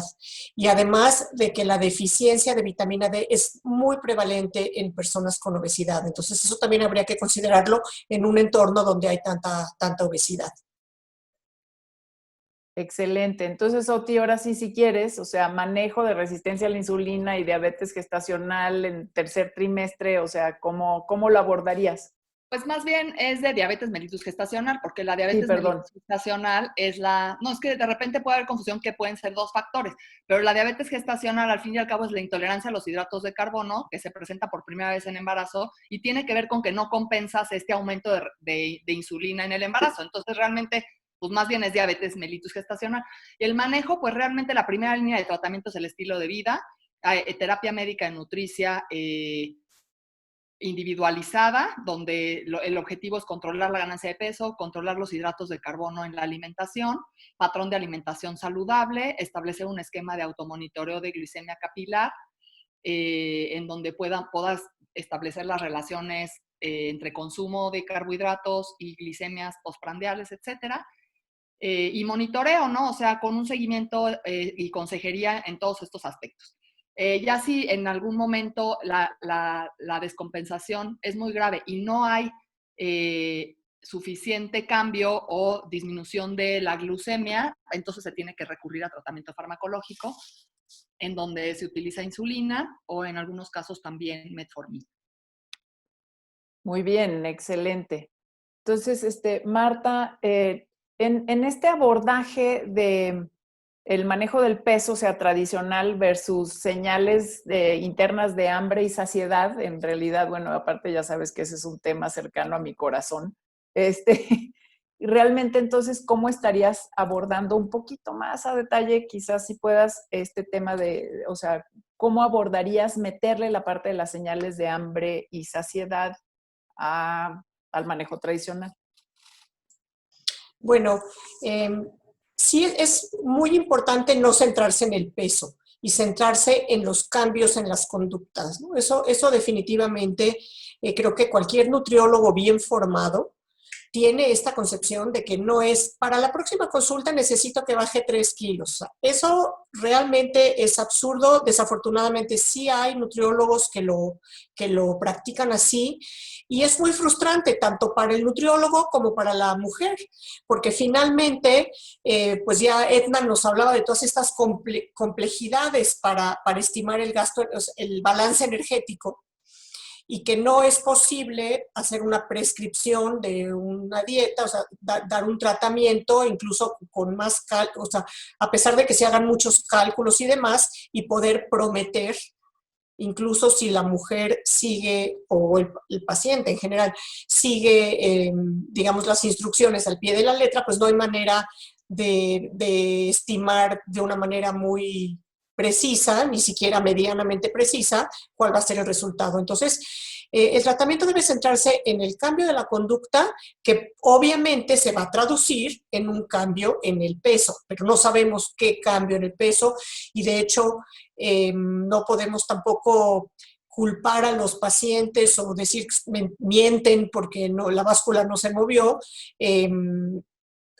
a la hora de la consulta, ¿no? Entonces, ¿cómo se puede hacer esto de casar el asunto, el manejo tradicional con el otro? Bueno, primero, centrado en el cambio de conducta, con total respeto al paciente. El paciente es el que es experto en su vida. Nosotros podríamos ser expertos en hacer cálculos y en hacer prescripciones, pero el paciente es experto en su vida. Entonces, entendiendo esto, y bueno, se dice fácil, tú, Claudia, eres la experta en cómo ir enseñando al paciente a ponerse en contacto con sus señales. El automonitoreo es una estrategia que parece ser bastante efectiva para que el paciente vaya, o sea, para que la mujer, en este caso el paciente, vaya identificando cuáles son los detonadores de sus conductas, cómo se siente ante un consumo o falta de consumo y de esta manera ir aprendiendo. Otra manera también parece ser el tratar de apoyar a los pacientes a tener mayor estructura en su manera de comer, lo cual no quiere decir que es restringir, pero sí, por ejemplo, limitar los tiempos de consumo de alimentos, pensando un poco en la cronobiología, al periodo diurno. Entonces, no estoy hablando necesariamente de ayuno intermitente, pero que son muchas modalidades, ¿no? Pero el simple de decirle al paciente, mire, de entre tal y tal hora son sus horas de comidas, entonces es otra manera también de ayudarle al paciente a ponerse en contacto y poco a poco ir aprendiendo. También el asunto de no estar comiendo todo el día. También nos enseñaron mal, o no sé cuándo nos enseñaron o de dónde salió este asunto de las 3 comidas y 2 colaciones. En ningún lugar está sustentado que uno tenga que comer 5 veces al día. Y de verdad que a veces escucha uno, oye, nutriólogos incluso bien preparados que lo repiten como mantra. Entonces creo que también el tener momentos estructurados de comer también ayuda a ponerse en contacto con las señales. Y por otra parte, no es ningún pecado sentir hambre. Vivimos en un entorno donde creemos que tenemos que estar satisfechos, o sea, la satisfacción inmediata, y a veces pues sí, uno siente hambre y espera tener la sensación y después consumir alimentos, en vez de tener esta idea de que uno nunca debe tener hambre. Y por eso es que hemos perdido esta capacidad de ponernos en contacto con nuestras señales corporales. No sé, seguramente tú puedes complementar mucho, Claudia. No lo voy a complementar ahorita, pero no, para nada. Me pareció excelente tus respuestas y súper buenas ideas también para que la audiencia escuche, lo tome en cuenta y lo pueda como integrar a sus prácticas. Y bueno, voy a hacerle la última pregunta a la doctora Edna Nava. Y entonces aquí tenemos una pregunta que nos dicen... ¿cuál es la diferencia entre los tipos de adipocitos y el metabolismo hormonal? Sí, sería como si existe una diferencia entre los tipos de adipocitos y el metabolismo hormonal, y también si hay algún estudio que relacione los tipos de adipocitos con cáncer. Sí hay, bueno, de tipo de adipocitos y cáncer, no tengo ahorita a que me venga a la mente algún estudio que pueda mencionar, no lo he revisado como tal, pero es como es un sistema endocrino, eso es una forma de cómo trabaja todo nuestro metabolismo. El otro pues llamamos un sistema inmunológico, entonces pues ahí juega un papel clave con el tejido adiposo. Sí, sistema endocrino, sistema inmunológico, tejido adiposo. Entonces, todo eso va a jugar como si una hormona ya tiene resistencia, la otra también puede fallar, y entonces empezamos a ver pues cambios también en nuestras respuestas. Pero no necesariamente, bueno, juega un papel clave en esta expresión hormonal, en esta regulación también reproductiva, como bien lo mencionaban. Y ahí es donde pues dependen nuestras cantidades de esos tejidos adiposos para tener estas respuestas del equilibrio de nuestras hormonas, ¿sí? Es que no sé cómo poderlo explicar o cómo está planteada la pregunta, pero esa cantidad de adiposidad cambia todas estas respuestas hormonales. Y uno de los puntos claves es que también el sistema inmune entra para esas funcionalidades, porque el sistema inmune nos está dirigiendo también los procesos inflamatorios. Entonces, todos estos mecanismos en conjunto es lo que empieza a haber pues todo un esquema de variación tanto funcional que puede llegar a variar también cómo funciona necesariamente ese tejido adiposo. Por ejemplo, lo mencionaba la doctora Marta, yo puedo tener exceso de grasa corporal, pero metabólicamente ser una persona aparentemente sana. ¿Cuál fue ese concepto?